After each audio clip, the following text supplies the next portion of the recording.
Steel was established by friends and family of Ian Weeks, who is my husband. He has been diagnosed with hypertrophic cardiomyopathy. That's an enlargement of the heart. It was a congenital condition that he was born with, but we didn't find out that he had it until he was 21 years old.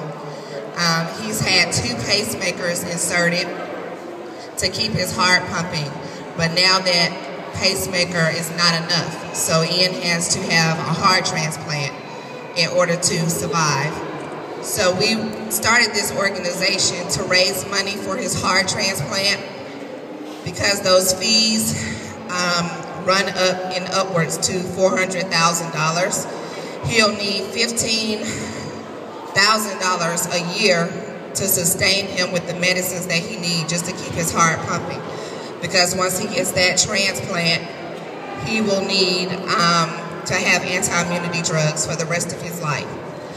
Along this journey, we found out that a lot of African Americans in particular were affected by this disease as well, and what they would call sudden death syndrome. A lot of athletes have it and pass out, die on the court, and they say they just had a sudden heart attack. Well, those are sudden arrhythmia deaths, and a lot of people just don't know the signs. So we use Ian's illness, Ian's story, our journey on raising funds for him as a platform to get that out to our community, to let them know that if your child or you are playing sports and you feel dizzy and you faint.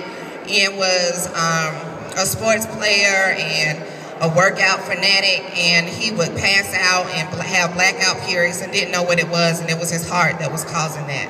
So we want for you guys to stop by the table, get some risk assessment forms. We're finding that this is happening more and more in our children. We ask them to play sports and push them out there and push them harder, but then when they pass out, we just kind of think, oh, they're overexerting themselves, and it could be a position.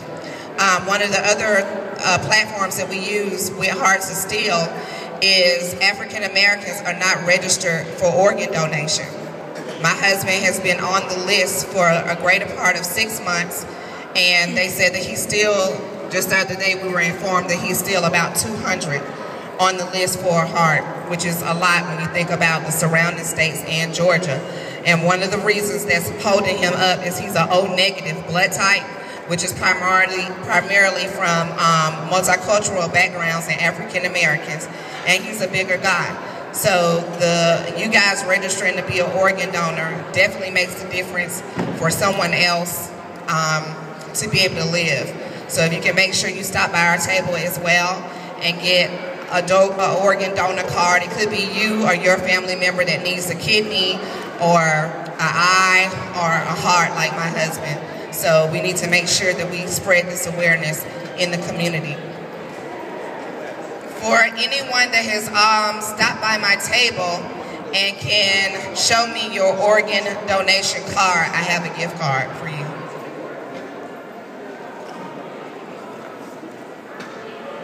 Anybody? Did anybody come by the table and get? You have your organ donation card filled out? I need to see it. Thank you guys so much. Ian's Facebook page is Hearts of Steel 1. He also has an Instagram and a Twitter. We take donations via PayPal, and we have a contribution account set up at Bank of America. Thank you so much, Rhonda, for letting us use this as a platform.